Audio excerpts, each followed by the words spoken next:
খুব বেহাল অবস্থা বলার বাইরে ভাই। আমি এই এলাকায় আজকে 29 বছর ভাই, আমার জন্ম এই এলাকাতে, আমি বড় হয়েছি এই এলাকায়। এলাকার পরিস্থিতি খুবই খারাপ ভাই। এই যে কাজ করতেছে ভাই, এই ময়লাগুলি যদি পরিষ্কার করে নিত তাহলে এই রাস্তাটা পরিষ্কার ফ্রেশ হয়ে যেত। মানে খুব বেহাল অবস্থা ভাই। ড্রেনের মেন হোল খোলা, মেন হোলের কিছুই নাই, মানে চাক্কা পড়ে যাচ্ছে, গাড়ি চালাইতে অসুবিধা হচ্ছে, খুব খারাপ অবস্থা ভাই।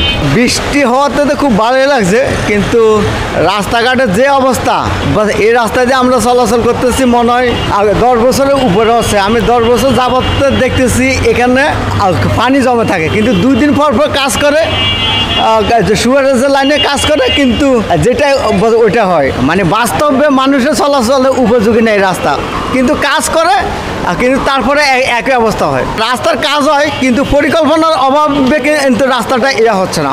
আর কিন্তু রাস্তায় আমরা দেখতেছি কয়েকদিন পর পর এখানে ইয়া হয়, আর কাজ হইতেছে, কিন্তু কাজ হইলেও রাস্তার উপর পানি থাকে না। এখানে তো অটো চলে, রিক্সা চলে, তারপর প্রাইভেট গাড়ি চলে।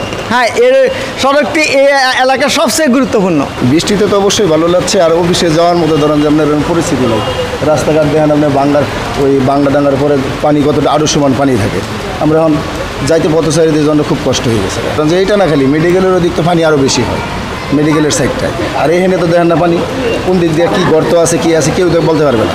এটা ধরেন যে রাস্তাঘাট ভাঙ্গা করতেছে, দোকানপাট ভাঙতেছে, বাইঙ্গা বড় করতেছে, এখন 60 ফিট রাস্তা করবে নাকি। এটা তো বেশ অনেক দিন ধরে, এটা করার আগে থেকে ওরকম ঠিক করে নাই। অনেক ভালো, অনেক ভালো।